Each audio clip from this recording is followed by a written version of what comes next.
Hello and welcome to this week's edition of the CRUBCAST, your weekly dose of controlled chaos here in podcast form, where every week we find a way to make it worse. My name's Kevin. I'm here with Sean, Wolf Chaos on.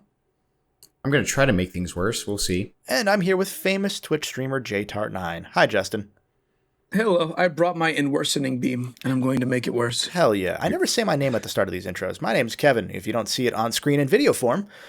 Today we are doing a very interesting episode, which will probably get us into some hot water because we're going to be controversial.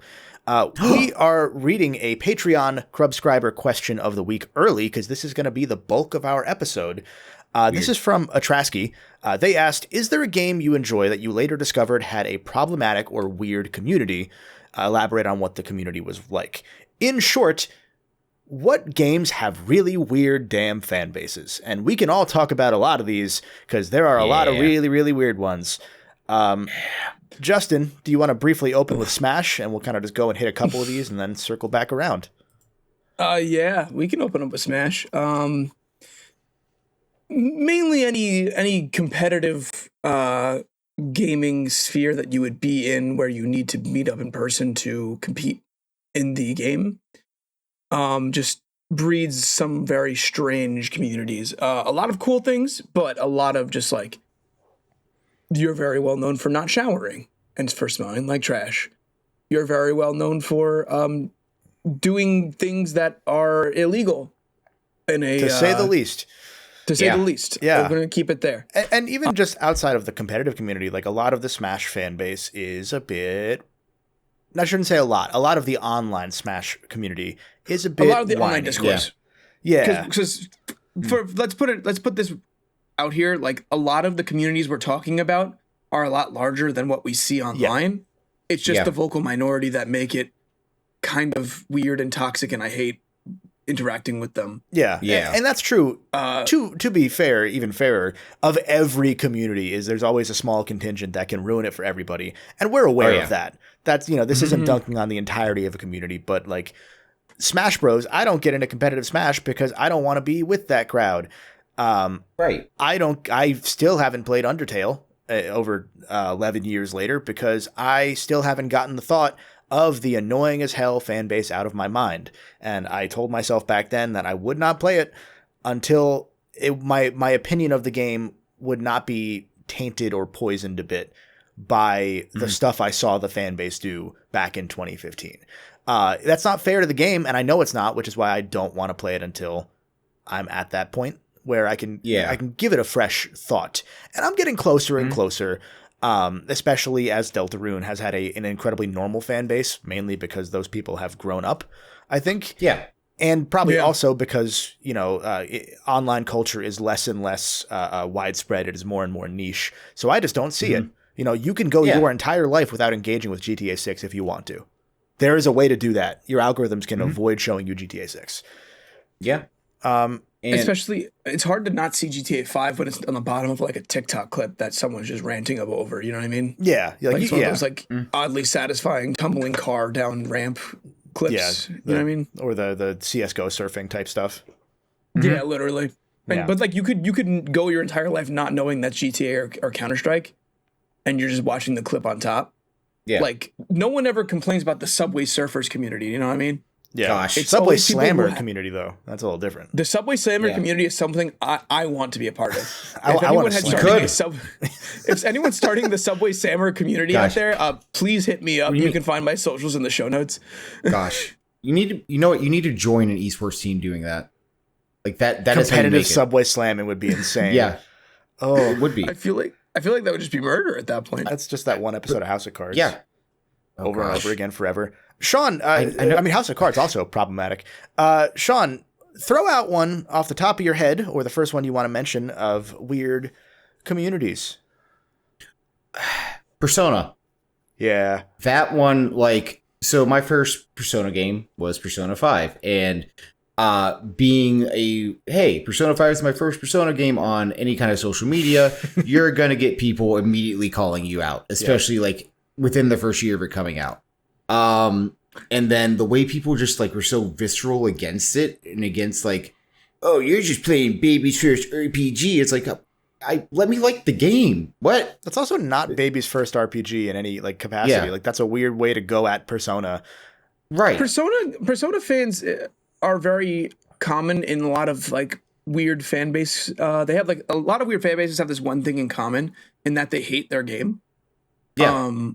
So like you'll have people who are Persona fans who are like Persona 5 is shit, and then you'll have Persona fans who are like Persona 4 is shit, and then you'll have Persona fans be like Persona 3 is shit. And then you'll have Persona fans that never talk about 2 or 1 because they won't. They don't, because those games don't exist. It's almost a bit of like horseshoe theory, but with games. Like they're like that. It always circles back around, and it's like the whole thing about love and hate being so intertwined with one another. Like the opposite of love is not hate. The opposite of love is indifference. Indifference. Yep. Yeah. And so you see that a lot where people get so into whatever, whether it's a bubble or into their own hell, I'm guilty of this because I have dozens of hours at this point of Ratchet and Clank videos where I say, I love this game. Here's all the shit that sucks about it. And obviously, I've seen you lose your mind to it. And obviously, a lot of that is not, my opinion as a player. It's my critical opinion, or it's me digging into things.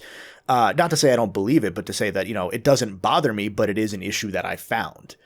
But that's very different than what we're talking about today, but it's in the same family where it's very much, you can lose yourself in the weeds of saying, oh, well, with Smash Bros, we're so tired of swordsman characters. And then you get like a Byleth and it's not even close to a swordsman. But then everyone's like, why is there another Fire Emblem character? Why don't we have Waluigi? Why don't we have this? Why don't we have that? Why is Isaac not in the game when Isaac's the sword character? Yeah. Like, I remember how the internet reacted whenever Sora got announced, and it was like, what? It's like, first of all, he was voted in like forever ago, and they were like, who do you want? And he was the number one in it, number one. Number two, it's just, sometimes I think people they want to take out their anger within the things that they love. People sometimes also have a hard time detaching from things that they love. So typically when someone says something negative about something, like say, for example, Smash Brothers, they take it as an attack on themselves and then come out, visceral against you. Yeah. And oftentimes people don't even want to talk about games, but I've noticed that they just would rather, oh, you like that game? You suck. And just go at you rather than how you feel about a game. And it just kind of makes you not want to, I don't know, just interact with certain fan bases sometimes. Well, not certain fan bases, but sometimes you just want to take that step back. There's been times where I've tweeted something or posted something and I just get the occasional, oh, I really don't want to respond to that.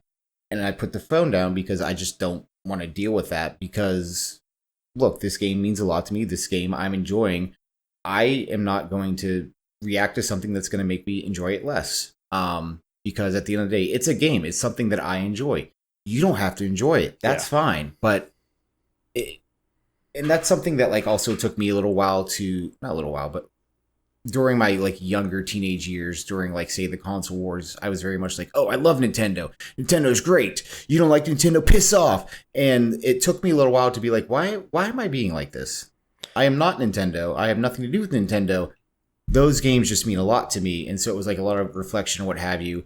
And I think sometimes we have to have that kind of reflection when it comes to games that have impacted us. You see that a lot today as well with to bounce off of what you're saying is with people lamenting the state of where Xbox is or where PlayStation is, or to some extent where Nintendo is, even as well as they're doing. There is that contingent of players or fans or, haters that are just going at them for whatever, whatever reason it might be. That they lost the sauce, or, all their games are mid now or whatever. You get that with Sony because people want Sony to make an Ape Escape game, and then they never bought Ape Escape games to begin with. They just like the idea of something different. Ape Escape is this symbol of an era that they didn't even necessarily experience, but they want back, and that's fine. Same with Microsoft, same with Xbox, and we want to go back to when, I miss Halo 3 custom games era. It's never been the same since then. Reach was good, but there was something about being able to go back to a 3, 4, 5-year-old game and just engage with it consistently, and we've lost that in the live service era. Yeah. For sure. But there's also, just to your point about discourse, there's a loss of I saw something, I think it was NBA related. I think it was maybe something about the 1999 NBA Finals. So at the time of recording, the current NBA Finals this year are the New York Knicks and the San Antonio Spurs. That happened in 1999. That's all that. Same exact teams. That's the only comparison I'm making here for anyone who's maybe afraid of sports. And there was somebody posting a Google. It was probably like an old web forum, but it was like now under Google's forums archive. And there was something that I realized that I had missed, that I've even forgotten about as a loquacious bastard, which was there'd be people posting 400 paragraphs, like presidential length tweets at each other about every individual point, like the stuff you saw with like the, push your glasses up, well, actually forum posters, but it was like actual discussion, writing it like a letter. There was like thought that went into each and every point, even if it was over stupid stuff like a sports team or like a video game or console wars. And oh yeah, so much of that has definitely been lost with the shortening of posts and attention spans and content in general. Not necessarily for the worse every time, but I think for the worse overall, because now it's just L ratio. Now it's clout. Now it's rage bait. Now it's You also just get rewarded so much online for being negative. Like you get rewarded for people. Because when you're negative, then people will comment on your thing and be like, well, this is why you're wrong, or I agree with you. I mean, hell, take for example, we posted a short of me talking about Mario 64. And that was like one of the most engaged with I forgot about we've that. ever had on Did we ever do the clip? channel. Did we ever do the clip of you beating Mario 64 while reading hater comments? Did we do that? Well, I read hater comments, but I don't think I was recording me playing the game at the same time. Sucks. Oh, that was funny. There were so many comments of just, you're bad at the game. I was playing it. Yeah, you're bad at the game. You've never played it. Yeah, but no, it's exactly that. Like we posted that because, that is the algorithm. You do have to post a little rage bait every now and then. Hence why we have a video called and a podcast called Nintendo Rage Bait. It's just called that. And we just made up rage bait and complained for a little bit. Though with genuine intent of like wanting to see things be better, obviously, because that's usually the core of the dumb shit we do. Because you have your console players and then you have your PC master race. Where the discourse I've seen online is like, wow, W Nintendo for keeping the Switch at $500 while the Steam Deck is at $900 now, and it's like the idea that it's not going to go up again. It's going to go up again. Also, is that like a big own to like the gaming community that you can buy a Switch for $500? Like it's still a lot of money. Everyone thought it was a lot of money when the Switch came out. It now just looks like reasonable by comparison because everything else is going up a lot more. I still really think that I think it would have been 500 at the jump.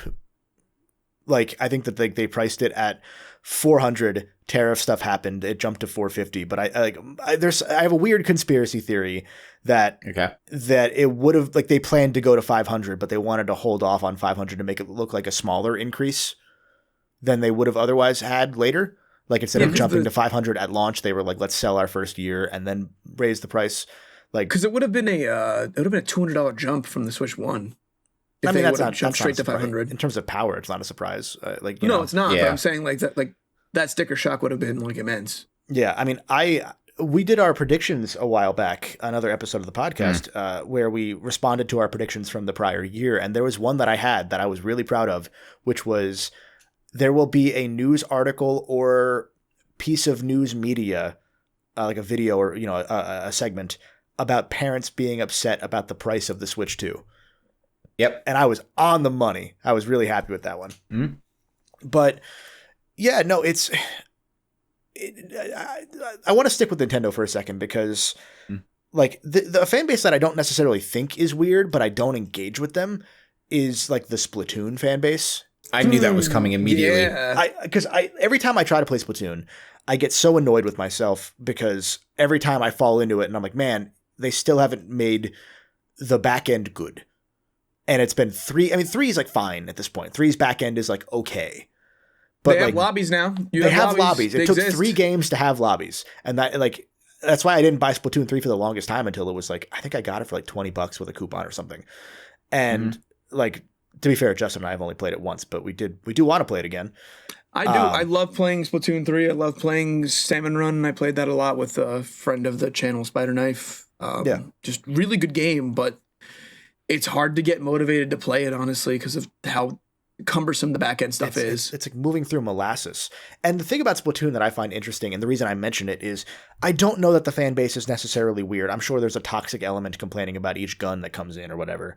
But it's the fact that, yeah, like you don't ever see it because it's like isolated to like that community that you don't have to see break containment. And I think part of that is also that you think that Splatoon's audience is young, and then I think Nintendo released like an actual study, or maybe it was Famitsu. One of them released a study of at least the Japanese player base, and it was like the average Splatoon player was like 29 or 30. And I was like, yeah, that makes sense. Like, that makes complete sense. And it makes it interesting looking at what Splatoon is, because you think of it as this, kids first shooter, but kids first shooter is Fortnite. It really is. And it really, really is. Yeah. They run consistent Splatoon tournaments backed by Nintendo. Yeah. And they don't do that for Smash. Part of me thinks that there's something going on there in the back end where they're like, we would rather deal with the Splatoon community than the Smash community. There might be something with that. Like the fact that it's teams and not individuals, that like if something happens, you can kick somebody off a team, right? And the team can still be the team. Yeah. Yeah. Yeah. Because it's a lot harder to just say, hey, we don't want... They did do ARMS. I wanted to play ARMS. Briefly. Very briefly. Because ARMS died as fast as it came out. Which is weird because it did pretty... I mean, it didn't do stellar, but like it was in that era of... Or it was in that range of Switch million sellers that did well enough that you would think if they wanted to do more, they could. Especially given that like that did like significantly better than like a Prime 4 did, and we're going to get a Prime 5 most likely. Mm-hmm. And 1000%. And then we got we got Min Min Smash, which I have a weird feeling that Min Min's going to probably go the way of someone like a Captain Falcon or a Ness. And to stay in Smash? Where it's just like, it's the Smash character. Like, I could see it's from a game. It's from a game. There's lore to that game, but like, it doesn't exist outside of these games. Yeah. As far as other fan bases go, I'll jump way away from Splatoon. I just wanted to talk about the fact that like, we do think of these audiences as younger a lot of the time. And I think the youngest audience that I would personally throw out there as like an average is weirdly Sonic. Mainly because Sonic has 1 billion downloads on phones. Yeah. And like the main console Sonics don't necessarily sell by way of the handheld ones to the same degree. Like the average Sonic main game player is going to be 30 something most likely, because that series is 30 years old. Yeah. And it's also like they have print media for that game too, and like kids don't read there's print. Comics, they don't read that. Like you could probably see a Sonic fan that's younger from like Sonic Prime or like a Sonic Dash, but the people who are engaging in a lot of the discourse online are probably someone who reads the comics and plays every Sonic game every day. And it's interesting because of like the way that the Sonic fan base does tend to build. I do believe that there are like kids in the Sonic community, and like a significant number of them that do read the comics. Like I actually do kind of believe that, because once you're in that ecosystem, like there's not a lot like it. No. And like if you're a Pokemon fan, you know about Pokemon Adventures kind of vibe. Yeah. Well, sort of, but even like less so. Like I think if you're a Sonic fan, you know about the comics existing and you potentially read them, or you don't. If you're a Pokemon fan, you don't read the manga. Yeah, because Pokemon also has like modern games that come out like at least once or twice a year. Yeah. So there's more. That was the thing. That was the thing that Square Enix talked about. That there was a Square rep that mentioned in the last 6 months or so, at least at the time of recording, that they realized that part of the reason why a Dragon Quest and a Final Fantasy maybe haven't continued to hold as well in sales, even though Dragon Quest is still a holiday, is the fact that they got so bloated in production by becoming these big sweeping adventures that they didn't release every year. And so as a result, Pokemon has just existed, and you don't lose the youth that way by having a game every year where you do if you only have a game every generation. It's the problem that a lot of games are currently running into. Mm-hmm. Yeah. Because every game is somebody's first game. But like, there's not been a new Mario game in terms of like a Mario Odyssey on the shelves for a very long time.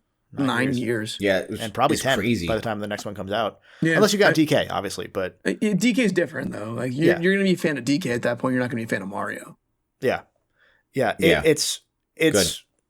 it's fascinating to think about. Like, again, like even within the Nintendo sphere, like that there are so many different series there that like you won't necessarily be able to play more than one game in your childhood. And like, that is one of those problems that I think Nintendo is starting to avoid by being the only console developer, for lack of a better term, of the big three.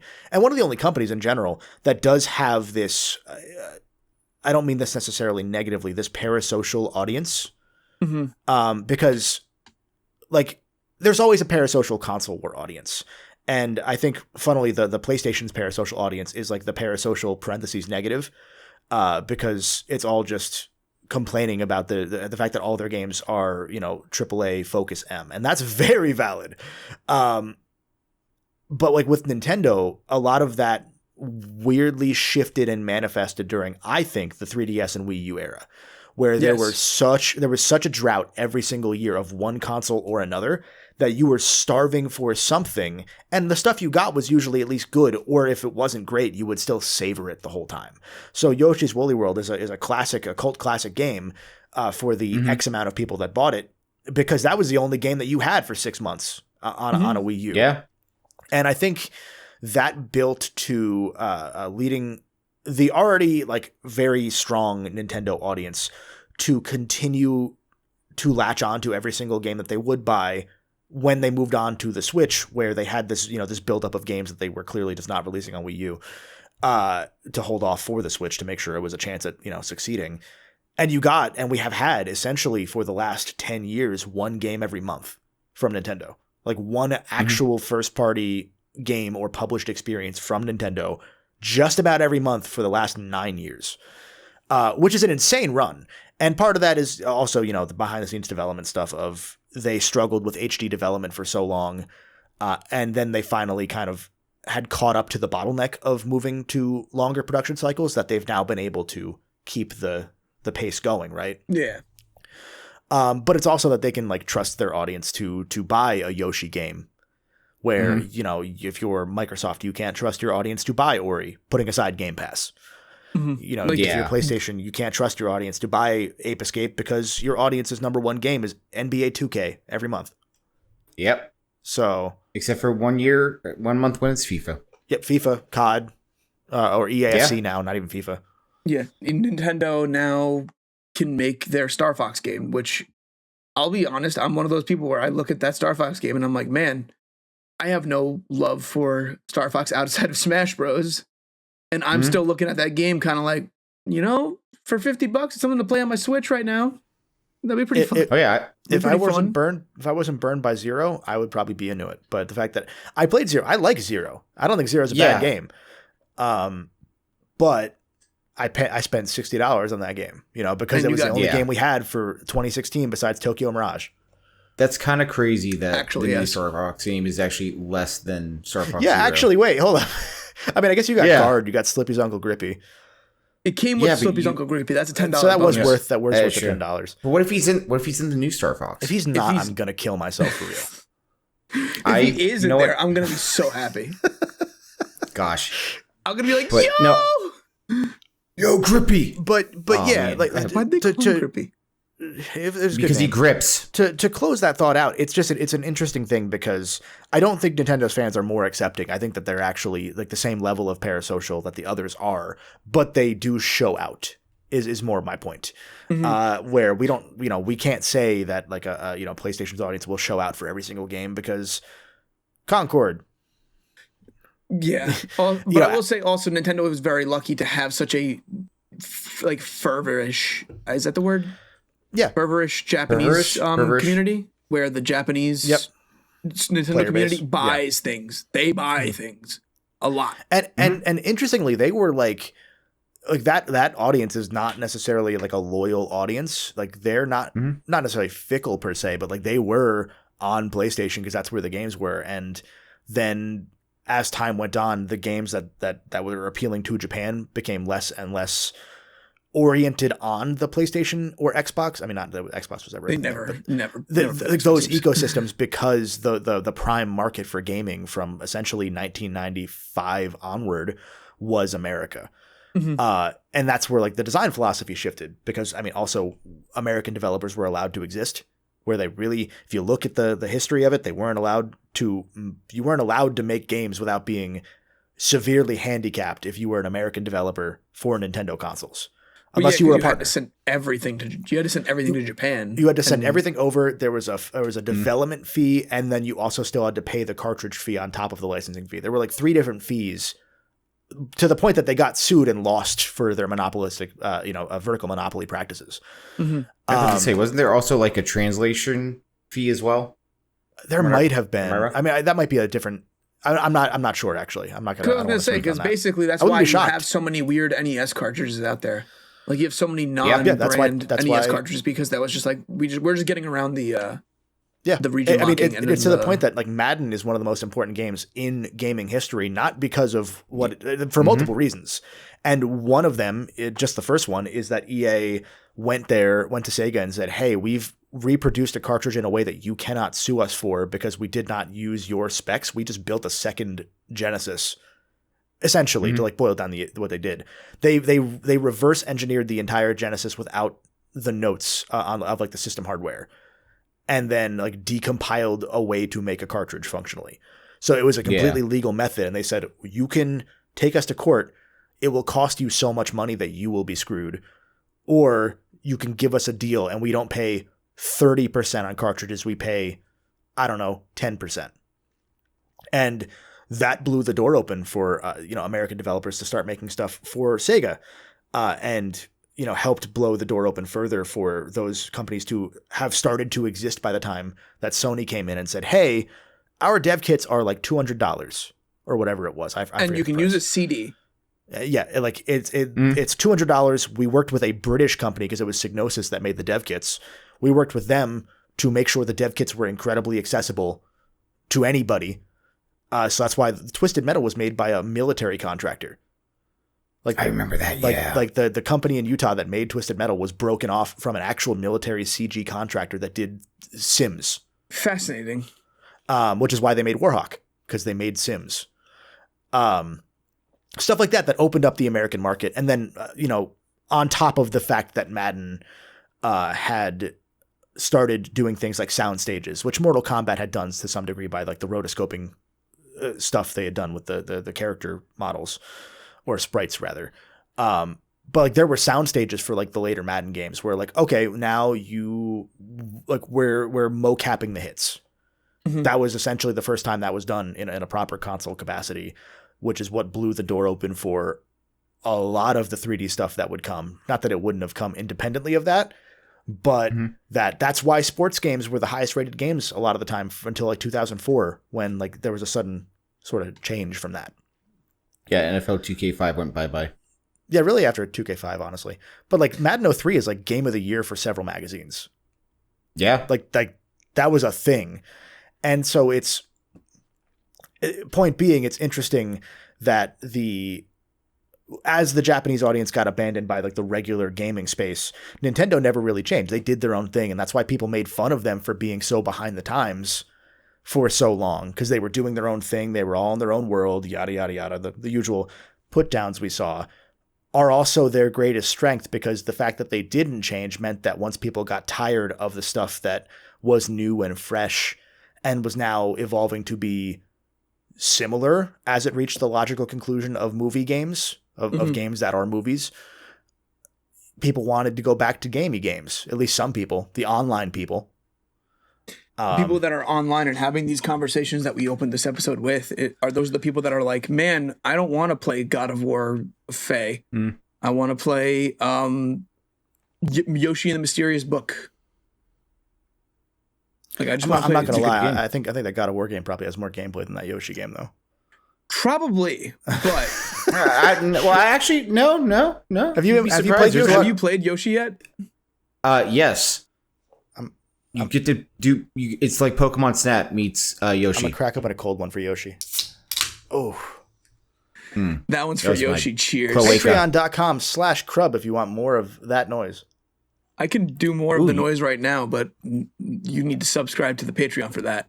Yeah, how do I do that? None of us are wearing pants behind the paywall. I've never worn pants once on this episode. Yeah, pants are stupid.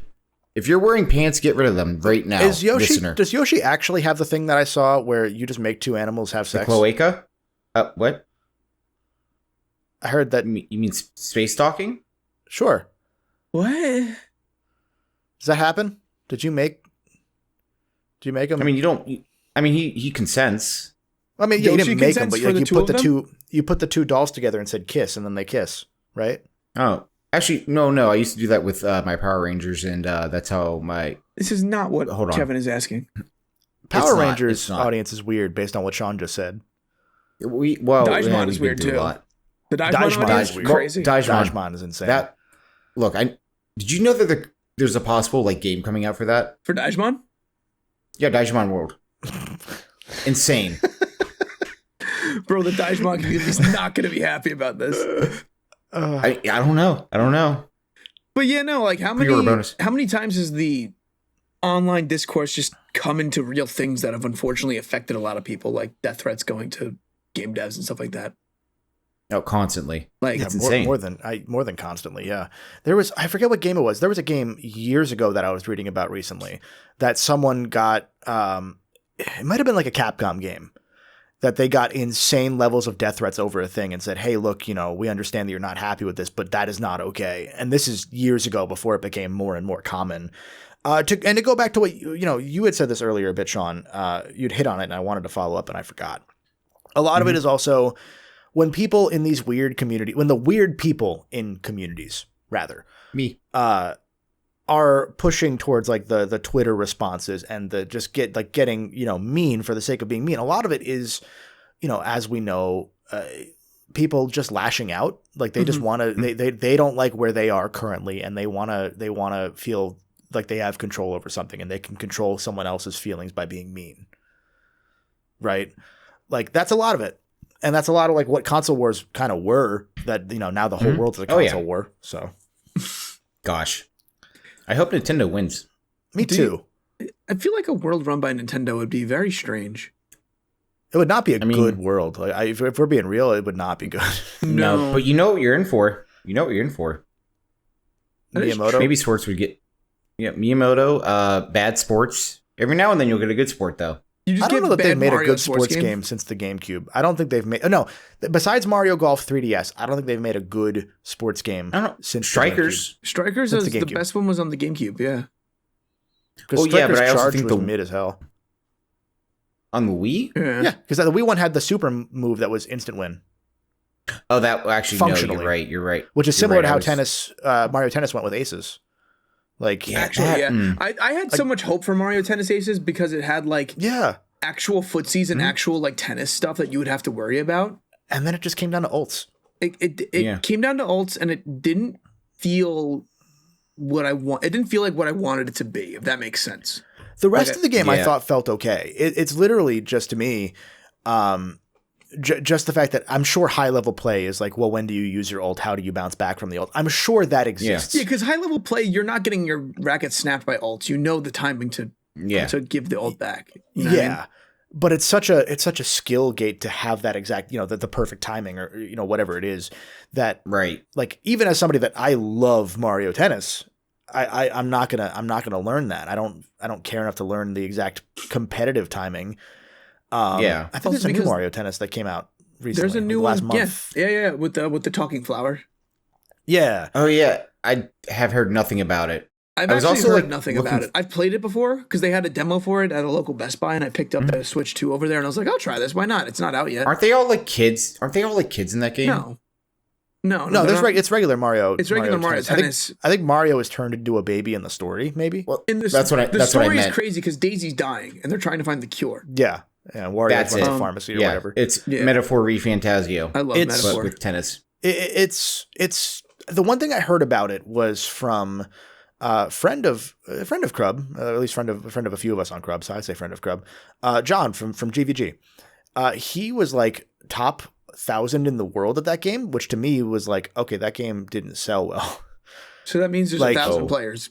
Like, well, I mean, I'm sure he was really into Aces, so I'm sure he's also good at the game. It's not entirely different from Aces. The main gimmick is that the racket you have has like special powers, and then depending on like which racket you pick, you'll get like a double that will like play with you, or you'll get like wind to blow people away, or you'll get mud to slow them down on the court, stuff like that. Yeah, which like I think that sounds kind of fun. It's kind of Mario Tennis more so than I thought Aces was, because Aces was like pure competitive vibes, which is what I wanted, just not how I wanted it. It's what you wanted, but you didn't know that's not what you wanted. You know what I mean? Another game that I was like really excited for, like a sports game, was the golf one that they had, the Super Golf or whatever. Yeah, that one pissed me off. Around. I don't like that game. The concept of being able to do a Mario like golf scramble is really fun. The idea of like hit the ball, chase the ball. Yeah. But that's all that game was. It had nothing else to it. It felt like I was playing the Mario Party mini game of golf. Anything else that I did. Yeah. It's like the same issue. No content. It's the same issue that Mario Party ran into when they were very convinced that waiting was bad for attention spans. Like, yeah, okay, maybe I am on my phone during Mario Party in between, rounds. Yeah. But I'm also still talking to my friends. Like, it's not, it is a vestibule for you to have fun around. It is not necessarily, it doesn't have to be the fun itself, right? Mm-hmm. That is what Mario Golf would be. Like, obviously golf is a more, pensive game, and those games never performed all that well because it's golf. Of course they didn't. But yeah, right. To be fair, to make the prototype for the friend slop golf we've now been seeing, where there's like a dozen different golf games where you do run and tackle each other. Yeah, I was gonna say there's like a $7 one on Steam that like is doing very well right now. That's a genre now, and to be fair, it's probably because it's $7 and not $60. But 50. I don't know. That one frustrated the hell out of me because I just. It's so much potential. The 3DS Mario Golf is one of the best Mario sports games that has ever existed because it is like a $20 game that then they launched it for like $20, I think. Then said, by the way, here's $40 more of optional DLC that is just 30 goddamn courses. Like 20 something or 30 something courses for $1 a course functionally. There is so much content in that game that I will never play at all, and I've had that game for 10 years. And is that what's keeping you from playing Undertale?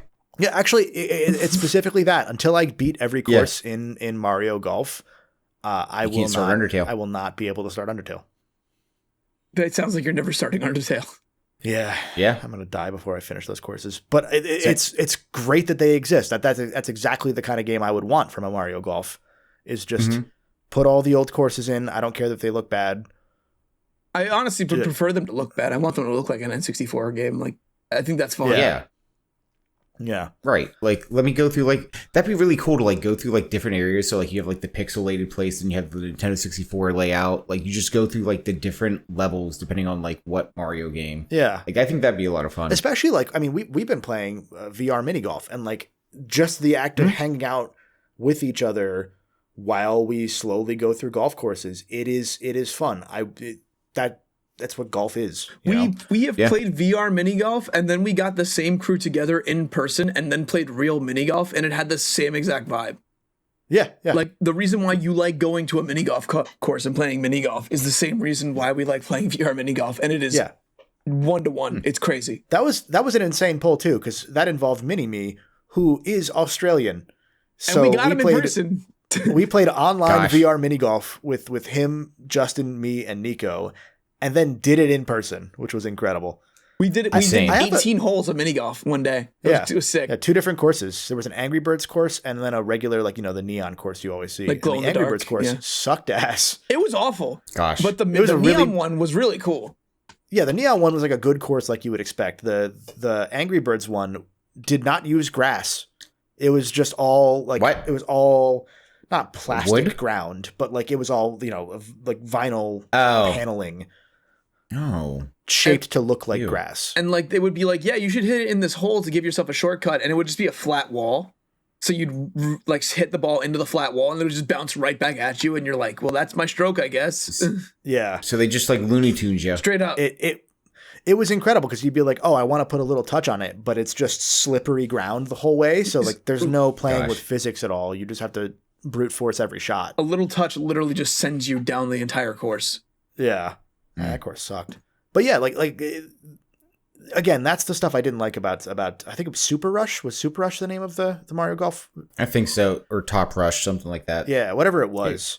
It's $60. I looked it up though. Yeah, it's a Switch game. It was a $60 game because I bought Mario Strikers Battle League, and that was a waste of money.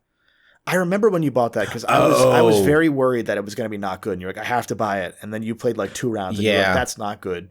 Yep. I remember watching you play it, and it was like, because I tried to get other people. Too many games. It was at Too Many Games. That was the only reason I bought it because I was like, we'll play it at Too Many Games. I have people to play with, and we did not. I literally was able to get Nico to play 1 game, and that's it. Isn't that the year that we played like the Shrek game on the TV more than that game? No, different year. No, I think that was the next year. That was the next year because me and Cass played Street Fighter 6 because that was the same year. And we did Drunkey Ball because that was the first year of proper Drunkey Ball. That was the fun first year Drunkey Ball where I was intoxicated from the contact drunk of everybody else. Yeah. You were actually. That was wild. We've now beaten Monkey Ball, I think, twice during Drunkey Ball. I don't. Because everyone gets too drunk. Everyone gets so sloshed, and then it is me drunk off my ass and Justin, and we are just killing stages. Yeah. Meanwhile, I'm just sitting there and I'm like, yeah, I'm not playing, but I'm still drinking. Hi. It is an incredible time, even when we get to that point where it is literally no one else can do anything besides me and Justin, because I have distinct memories of being like, everything is blurry. I am moving at 4 frames per second, and I am still good at Monkey Ball. And I am probably better at Monkey Ball drunk than I am not. And I am proud of that. Honestly, probably. Because you get to the point where you get to the actual challenging levels. And that's when feel it. But everybody's sloshed. So I'm just sitting there like, I'm sipping on my Dr. Pepper, and I'm just doing my best to actually beat the stages. The rules of Drunkey Ball. This is it always changes a little bit, but this is usually the rules. Yeah. Legally, this is not a drinking game. We don't condone this. So with your cup of water, I use Dr. Pepper personally. Well, yeah, or Dr. Pepper, or whatever you would like to drink. Do so responsibly, especially with water. It is, you go through with at least a panel of ideally a few friends. So ideally 3 or 4 friends. Mm-hmm. You can do it with 2. I've done it with 2. You just get fucked. You just get plastered. You get destroyed. It was with a girl I was seeing at the time. She threw up. Mind you, we stopped very, very quickly into Drunkey Ball, but we were still having fun, just not drinking and playing. But she couldn't hang. Yeah, sad. Yeah. So what Drunkey Ball is you take your friends, you go through any individual Monkey Ball game of your choice, besides maybe Adventure, because Adventure doesn't have courses in the same way. It'd be a really shitty Drunkey Ball. Let's say Justin goes first. Justin has 3 lives to beat the course in question.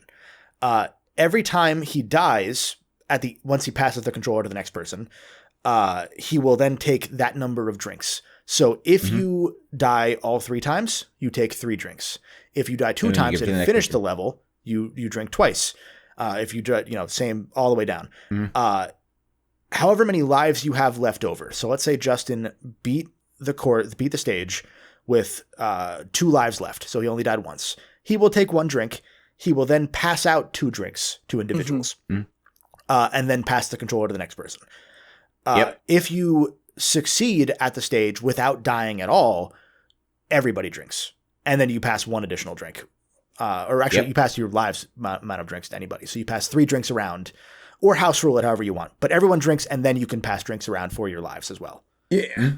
It's usually very destructive when you can one bang it, because everyone takes 1 drink and then you pass 3 more out.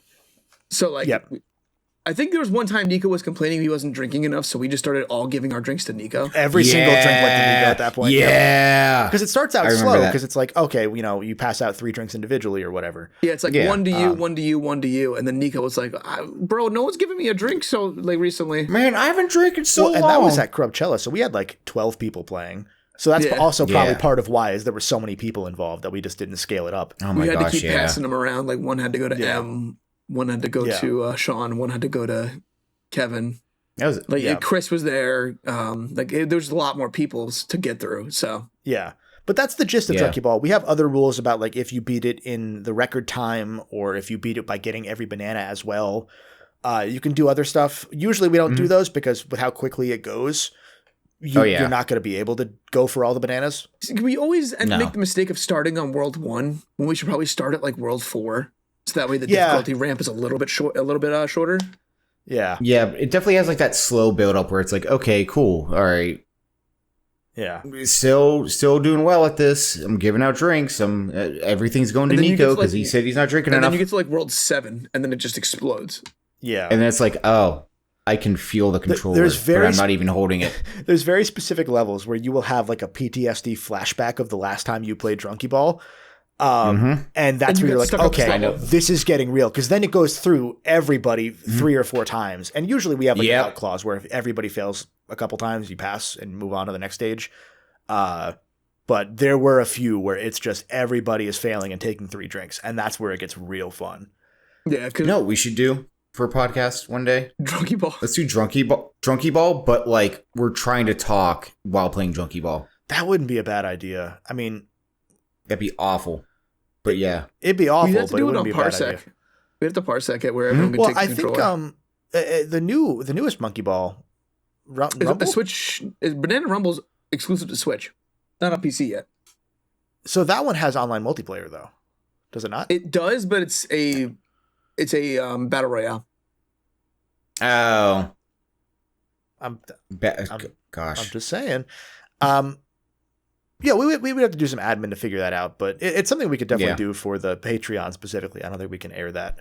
No, I don't think we can air that. It involves drinking and not encouraging drinking, you know. Yeah, don't do it. It would go very hard on the Patreon. I'm not pretty much the only time I drink is Drunkey Ball at this point. Like just about. I'm jealous. I mean, yeah. I mean, because the thing is, when we all get together, we play Drunkey Ball. Yeah. And that's the time where it feels like most of our group drinks is when we're all together. Yeah, the first CRUBCAST that we did, I gained like 10 pounds of alcohol weight that week. It was not good. Like I noticed it in my face by the end of that week, and I was like, I'm never doing this again. Yeah, because that was the one time that we actually were able to stretch it to a week. Like everyone was like, let's do a week, and it was a bad idea. It was a week-long bender. Yep. And it was literally just like, Sean, you making pina coladas today? Absolutely. We went through so much pina colada mix. And then we'd go out and we'd get like fried chicken and just bring like boxes of fried chicken into the house. We've definitely told this story before, but there was a point at which we were engaging in alcohol and whatnot, and we had a bunch of boxes of mac and cheese, and there are 8 of us, maybe 9 of us here. So I am like, okay, I'm going to make 5 boxes of mac and cheese and use the remaining pound of cheese we have in there as well. We were leaving. It was also $1. It was $1 per box. Like it was like 6 boxes for $5. So it was like just the cheapest thing we could buy. It's a good deal. Yeah. So you just make a bunch of craft, type mac and cheese with all the cheese we had left over because it had to go. And there is a point at which I have just started boiling the water. I think maybe I had just put the pasta in the water where everything hit, and I just looked dead at the pasta and thought to myself, I should not be doing this.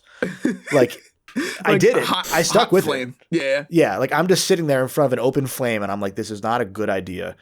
And mind you, like for those that maybe don't know, we don't talk a lot of drunk stories. I'm a weirdly responsible drunk. Like I start cleaning.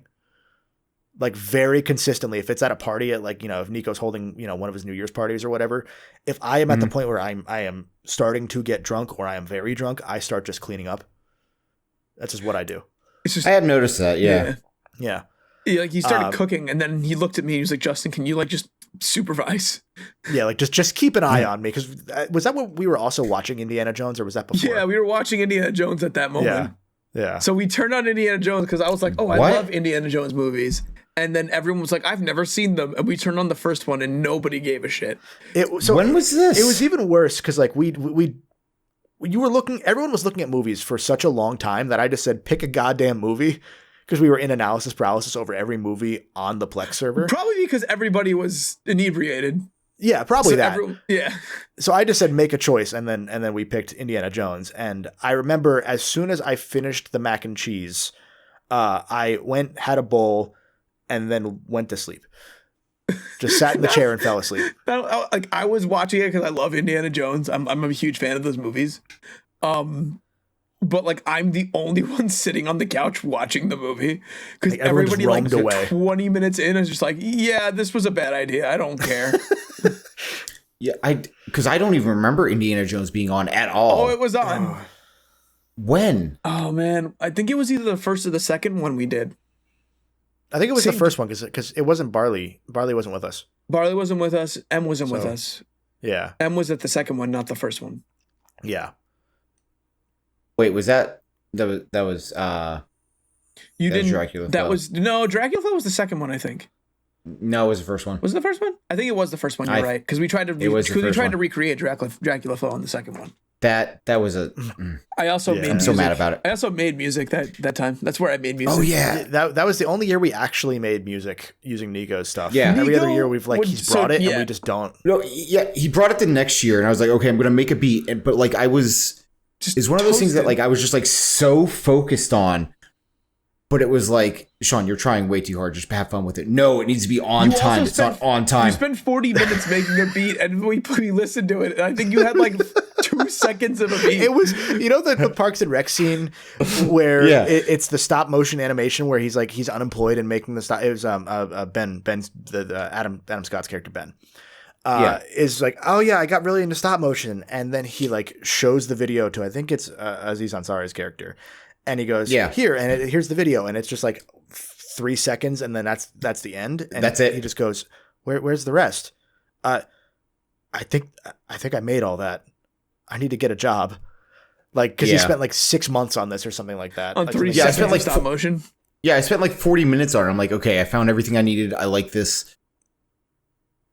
That's all I got. I think and that was it. Is it yours, Justin? That's on the Patreon. Do we put your beat on the Patreon? Mine is still on the Patreon. Yeah. Okay.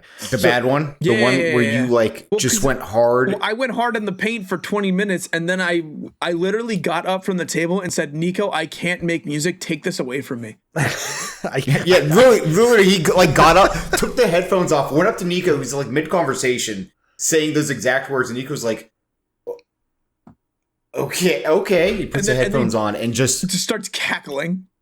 And then he was like, you all just, I have on my phone, I have the video of like when it plays, when everyone hears it for the first time. And it's just, I can't even explain it. It's euphoric and also depressing all in one. It's really funny because I was using an empty note apparently. I didn't even know it. So patreon.com/Crub if you want to hear that, because that's definitely on there. Sean's, like we already said, was incredible because I remember looking at Sean very focused over the course of 45 minutes. It was a good 2-second beat. And it's like, okay, Sean, what do you have? And it is straight up. I don't think Nico could even save the file. It was that short. I think it was a bar. It was like 4 beats and that was it. Like one measure. It was one measure of music. Because we asked Nico, I was like, where is the music that Sean made? And he was like, dude, it's not even funny to show you because you didn't finish it with anything. Like there was nothing there. Yeah. Like it like cool. It existed for one measure. That's it. It was the SpongeBob It was that scene, but with music. Like that is very pretty, but that's as far as it got. We made good music that year. There are so many bars that I had that I can never say aloud. Oh my god! That are not offensive, just really good bars that I will never be used in a song because of how deep cut they are. Like it's like a 1% joke within a 1% joke. Yeah, it only makes sense if you're like within a friend group specifically. Not even the inside jokes, just like it's like the ice like. You have to be there for it, you know. Yeah, like it's like the random flexing Dracula flow type beats, but they're so stupid that I promise we're funny. There was a time where you just started was it Nico? Yeah, Nico just started screaming that I sold drugs into the microphone over and over and over again. It was a Justin diss track. Yeah. Also, we should say that was incredible diss track as Bernie Sanders. Which I was gonna say, didn't you like start off like making a diss track about Chris and then everyone just turned it around? No. So they made the JTAR 9 diss track, and then next year Chris canceled and he couldn't make it. His car. Yeah, because his car broke down. So I made a Chris diss track. That's about right. His car. Like I'm glad your car broke down. Yeah. I opened up with just this goes out to all the cars with no axles in them. I think the axle in his car snapped. It's fixed now. He drives the same car, but like he was. It's weird how often that's happened. Not to him, but that's happened to me twice. Yeah, you have snapped your axle twice. I snapped my axle twice, and then I snapped one of my ex's axles the one time because we were in Philly, and I went to see Nico because we were in Philly. And then driving back, I just went down a hill at a normal speed and just and I heard the same thunking noise of the axle, and I'm like, oh, I broke her axle. If you know what I'm saying. And well, I mean, there's got to be a connecting thread here with you knowing people and breaking axles. Is it me? I think it's you. You are the problem. You are indeed the problem. If my axle breaks tomorrow going to work, I'm gonna be so pissed. Oh, I already started cutting your axle. Don't worry. The hacksaws are out there. Yeah. I'm out there right now. I don't even mind. Video game fan bases suck, though. Am I right? Oh yeah. Yo, when are we gonna get NBA Street back? Joe, just coming out right now. It just came back.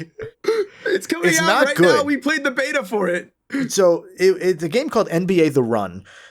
They put a beta out for one day. It's supposed to be out next month. It's like $40, which is way too much. Oh no! But Justin and I played. Do they have like big bobbleheads on them? No. It's like it looks like Street Fortnite proportions. Like you know, like they're not like super. Okay. They're not super NBA Jam proportions. Like quite literally, it is NBA Street, but they can't say it's NBA Street because they're not EA making the game. It's probably NBA like commissioning someone to do it. It'd be 2K. I think 2K has the NBA. license. No, it's EA Sports big. It was big. No, I'm saying 2K currently is. Who is that? 2K currently has the rights to the NBA. Who is this man? Oh yeah, we don't know who that guy is. I found that picture too. It's a huge dude, like huge, like think Spider-Verse Fisk holding a basketball. It's like Bane. And he's gonna like snap someone's back. Like he's gonna pick up Kevin Durant and just like break his spine. So it's those sort of exaggerated, like realistic but exaggerated proportions, like squash and stretchy proportions. Unreal Engine 5.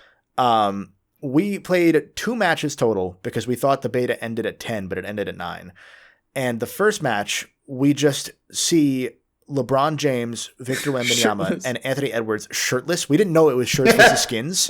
So it's like, here's our team, and then they're all shirtless, and I'm like immediately intimidated because I'm like, okay, these guys know ball. We're so screwed. Yeah. They're also just staring directly into the camera. Like eye banging the camera or a farming. Oh, so like Kevin and I do not Kevin's like how do we get to we the don't know the controls because there's no tutorial. The controls are not on the main menu. You can only check them in the pause menu in game. So we're like, what do we do? So they're up like 15-0 before we know what to play. Yeah, and all of a sudden the game loads and they're just shirtless, and I'm like, we walked into a level 70 area in an MMO. Yeah. God. Immovable Gonzalez was on the other side of the screen. Gosh. Oh my gosh. It was pretty okay though. Like I don't know that it would have legs. I don't know if it has legs, but it definitely just feels like you took NBA Street and made it modern. And I think that's a good thing. Like very arcade-like. It feels like it's a good thing. It's very arcade. It feels like it's more NBA Jam inspired than Street, but playing Street Ball. There's not enough like game changers. There's not enough game breakers. There's not enough stuff like that. Like the skill system, the trick moves super aren't limited. Like you're not doing the Swallow-Luigi. You know, you're not doing any of those trick moves. You're not doing the Luigiana. It's not happening. Like you could do cross-ups and stuff, but it seems like they're very like hard-coded animations instead of like proper not immersive, emergent sort of animations. Yeah, where it's like you can kind of see like which moves flow into each other to kind of get yourself to the basket. Mm-hmm. Yeah. This one, it's very much so you just like you hold the trigger and then you slap the stick and then it happens. Yeah, it's like kind of like playing Tony Hawk essentially in a way. Yeah, it's Tony Hawk where I'd want skate. In a way, that hurt. I feel like if it was skate, it would have more legs. Like something about the animations. But if the full game has like a career mode for it, like the NBA Street games do, I think that would like benefit it greatly. That would because when you load up the game, it just straight up looks like Fortnite, where you're just standing there as Victor Wembanyama, and you're just click triangle and load into a game. Yeah, and that's one thing that I kind of do miss like a lot with these sports games is I want like a campaign. I want something like fun, not here's Madden, you're gonna like make your way to the NFL draft. Anyway, here's an unskippable cutscene that's gonna take 10 minutes. I don't want that. No. Like give me NBA Street. Like let me go through the entire thing and then I have to fight like Final Fantasy characters at the end. No, I'm thinking of Mario on the 3DS. On the 3DS. Have you played Blitz the League 2? Yeah. Oh, I love that Blitz. Game's great. That game's stupid. NBA The Run does not have a campaign. That's a shame. It is a $40 multiplayer only game. That is a shame. It's an insane number to put there. I don't get it. Like, who's buying that game at $40? That game's not going to do it unless the NBA has a specific licensing fee that they require. Like, you know how it was the NFL 2K5 thing all over again, where the NFL was upset that their brand was being sold for $20 as an entry level game. That they essentially sold the exclusivity to EA as a result. It could be like that, where the NBA specifically wants a certain amount because of, what their valuation what their MBAs say. Right. Yeah. I just found out that the studio that made this is actually underneath EA Sports. Oh, really? So it is Really? an NBA game. Yep. It could have just been called the Street then. They didn't have to call it The Run. Yeah. Unless maybe they don't want to call it Play-by-Play Studios. Yeah. Maybe they don't want to call it NBA Street because there's some weird some weird concern. There's an expectation to that. About there's an expectation and there's maybe some concern about the street naming or something like stupid like that. Oh, like something dumb. Yeah. It's like how Ratchet and Clank went from Thugs for Less to Goons for Less.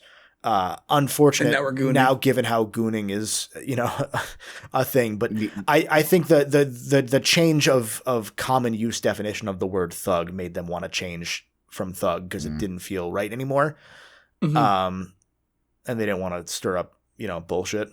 Yeah. So I could see that being a thing where someone overthought the name, right? Which happens. Because it could just be Street, like online. Yeah. I mean, even if you could still call it NBA Jam if you wanted to. You could get away with that. There was an NBA Jam on 360 that was not really NBA Jam, but was. I was like, because NBA Jam kind of stopped being a thing in 2005, 2006? Earlier than that, because than that, yeah. Street was NBA Jam functionally, and then they released NBA Jam on like Xbox Arcade, and they swapped out like Bill Clinton and George Bush for Obama. Oh, I'm thinking. Yeah. I remember. I now remember what you're talking about. You're thinking of Charles Barkley, Shut Up and Jam. Yeah, I'm thinking of Charles Barkley, Shut Up and Dribble, or Oscar Robinson's Supreme Court, the video game. What a great game! That is an insane name for a game. But I'm also thinking of what's it called? Racing Italiano. Okay. Alfa Romeo Racing Italiano, the game that has way too many copies out in the wild. There was one too many games where we literally found 20 copies of Alfa Romeo every Racing single Italiano. vendor at that convention had a copy of Alfa Romeo Racing Italiano. And then next year we all went in with like, if we find it, we have to buy it. We couldn't find it. I'm pretty sure that game actually doesn't exist, and it was just like it was the ring for us, where if we had bought it, we would have died, and someone else bought it and has been killed because of it. And it's out there somewhere. Yeah. To circle back around, no, Sean, you were going to say something. No, we've lived a good life. We have lived a good life. To circle back around, the Patreon question.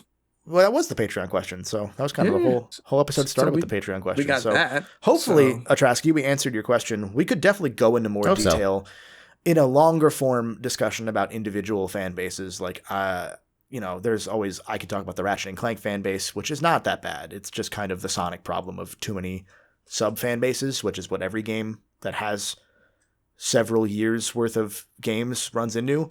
God of War is currently running into that, where people are upset about the new God of War games not being action-y enough, or Kratos having matured over 1,000 years of being in pain, or whatever it is. Like, people just don't agree with the direction of those games, and they want the old games of old. And that kind of happens with that. I call it the Sonic problem. Like I said, it's, every game runs into that eventually. Yeah. Or they die. Yeah. I mean, you still have the Melee fans, you still have the Ultimate fans. Like, yeah, it's just kind of how it be. A lot of it's whatever you grew up with is what you want, but it's not necessarily that. Sometimes it is just the direction changes one step too far from what you want, and if you're not happy with that, I do understand that. It's unfortunate, but that's also the part of growing up, is that you can leave things you like behind. And that's what a lot of people do. And that's what one of the things I appreciate about those game series that do run long. Like, Mario doesn't run into this because Mario doesn't change. Mario is static as much as the gameplay changes, right? It's once you get more involved and have, an emotional in-story connection to the characters instead of an emotional Disney character connection to the characters.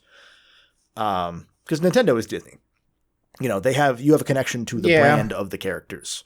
Yep. More so a lot of the time than you have to the characters themselves. Not all the time, because like, you know, Zelda with Tears of the Kingdom is one of the most batshit incredible endings I've ever really experienced in a game. It just felt like the finale of Zelda, of the whole thing.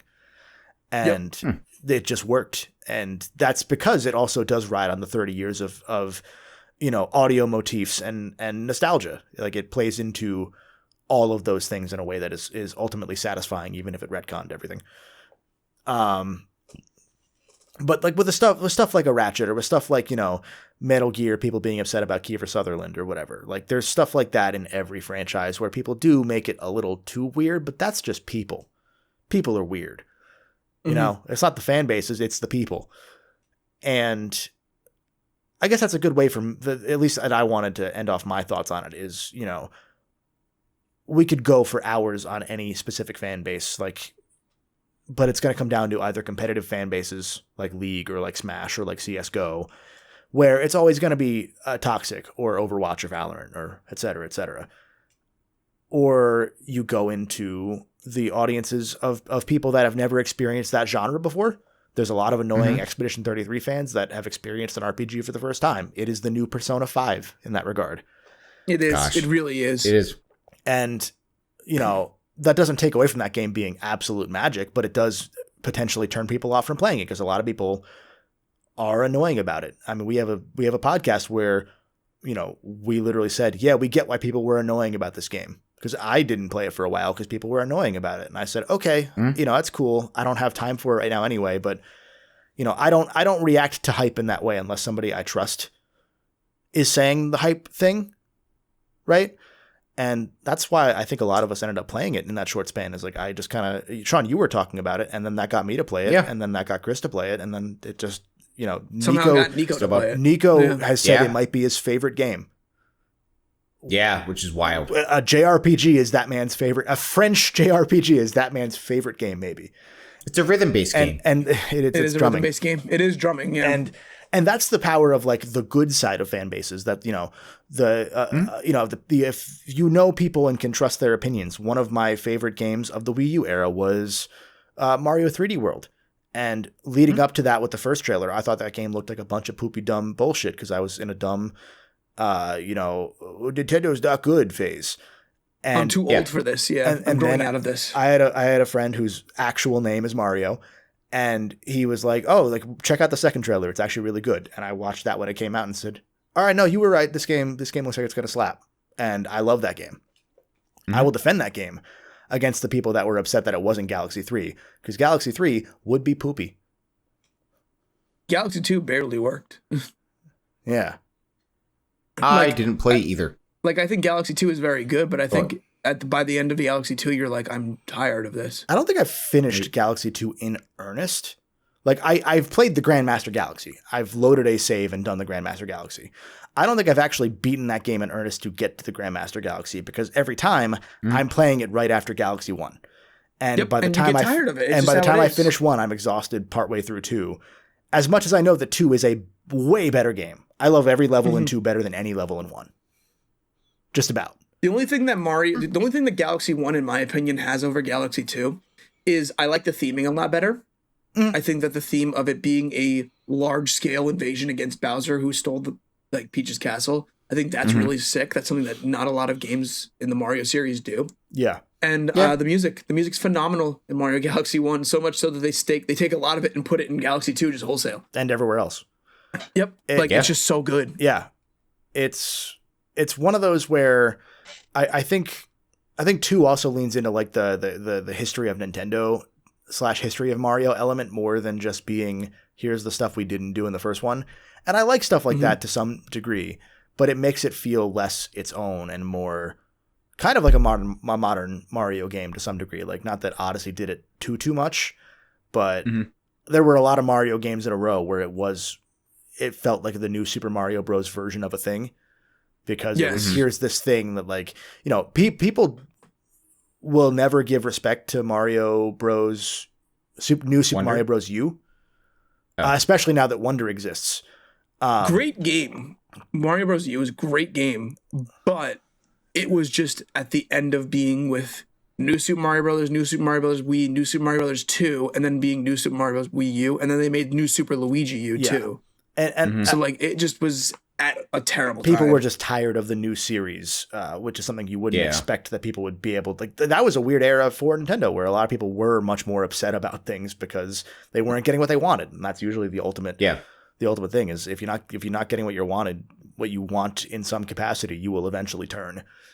And like, you know, U is like so competently designed that it's the closest that we had until Wonder to a game, like not in full quality, but like to Mario World. Like that game feels like a Mario World, like moonshot game, but as a new Mario game. A new Mario. And then Wonder took that and replaced it. As far as I've heard, I have Wonder. I still have not started Wonder. I think I blame a lot of New Super on me not wanting to play Wonder because they just had a crazy sale that was definitely like a price glitch on Walmart where you were able to get Mario Wonder with the DLC that Nintendo Switch 2 owners can play, and it was like $35. And I looked at that and I'm like, I will never get that game for less than that price. Yeah, so I'll just buy it. Still have no desire to play. I've had Mario Wonder since I don't know when, maybe since like not. You bought it from QVC. I bought it from QVC for like $35 as well. I QVC has a bunch of times where I've gotten stuff like that. I got Pikmin 4 for like $20 like last week. QVC is what I got my copy of.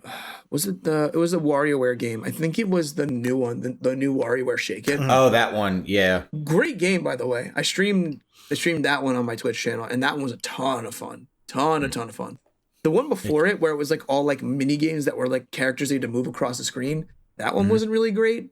But the new WarioWare Shake It, like the Move It one, fantastic. Have you seen I'll date this episode a little. Have you seen the new phone WarioWare that's not Wario? Yes, I have. Weird game. It's weird. Yeah. It feels like it feels like they weren't sure that WarioWare would be a good brand to put on an app, so they put their own thing on it. Sort of like Miitomo versus Tomodachi Life. Yes. Oh. Like they should have just made Miitomo Tomodachi Life, but Miitomo was just boneless. Which to be fair, Tomo is in the name, so it is kind of still the same thing, you know. And they also definitely wanted it to just be like a tester. It was their first thing they ever put on phones. It was their first phone. They were like, game. I just want to see what this is. Yeah. Because Super Mario Run's still getting content, I think, right? No, it doesn't have content in a long time, I don't think. It's just that it still exists. Let's find out. Mario Kart. I know it still gets challenges. Does it? Maybe they had a bunch of procedural ones that they just held on to. I thought its content updates had ended a long time ago. I don't think it has new courses, but it has new challenges for you to go with like within certain stages, you mean? Like it's the same stage but like red coins. I could see that. It's still getting supported in that way, in which case like where there's like new content all the time. Because that could just be like straight up get all the red coins. Mario Kart Tour stopped getting content right around when they started putting the tour courses in Mario Kart 8's second DLC. Yeah, or third as a way DLC, to be like, I guess. we can like save these in this way, and put them in this game. Those courses suck. I think the Japan one was good. I think the longest supported Nintendo mobile game now is Fire Emblem Heroes. Easily, because that was an early one, and it's still being supported. It somehow is still making more money than the new one they made. Shadows, that's an insane one. I don't know why they did that. That game is so ass. It makes me mad every time I think about it. Yeah, because there's so much cool stuff in it. The ring? What's up? The ring? With the ring? Yeah, the one with the ring where you like. Okay. That's the one on the Switch. There's a new Fire Emblem mobile game that's essentially like Amogus, kind of. It's Amogus, but it's Amogus, but kind of. It's multiplayer. You play against other people in the world, and you have to figure out who the imposter is. And once you figure out who the imposter is, they fight you on this grid-based map. And it's not moving around like a Fire Emblem. It's all like action at the same time. It's not. I don't like it. But the thing is, they've been making so much content for it that I want to see it, and I feel like the only way I'm going to see it is if I look up a YouTube video at this point because I'm never downloading that game again. That game is the marathon of Fire Emblem. They're putting Tokyo Mirage sessions into that game. They're putting Tokyo Mirage in there. I forgot that was a game. They'll put Tokyo Mirage in anything, but they won't make a new one. Given that's because it's Atlas. I mean, but you say that, but it's been 7 years since Tokyo Mirage was in Fire Emblem Heroes, and it took a fan vote to get more Tokyo Mirage content because people have been begging for it for years. That's fair. Wow. I would have rather had Itsuki in Smash than Chrom. I mean, then Chrom would have still been there because that's his shadow. Yeah, it would have been cool to have that as like He's a stand character. And to be fair, that was before Joker. So I was early. That was before Joker. Joker would, Itsuki would just be Joker, but with a longer sword. And I don't think Smash could handle that. And no gun.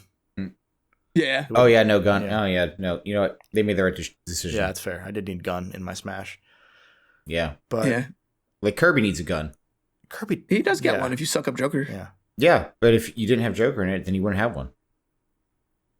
And, Star Fox... Yeah. And Star Fox and Star Wolf, they don't count. That's a laser gun. That's a blaster. That's not a gun. Yeah, no, it doesn't count.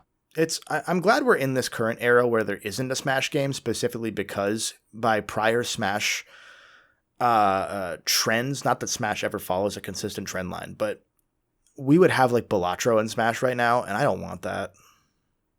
Balatro would have gotten a Mii costume. Like, Mii costume would be fine, but like there's a lot of like people wanted Jonesy Fortnite in Smash, and I think now at the time I was like not really, but also in hindsight I'm like, it worked out that they didn't do that, because not that Fortnite isn't still one of the most popular games in the world, but Minecraft got there, so Fortnite could have definitely made it.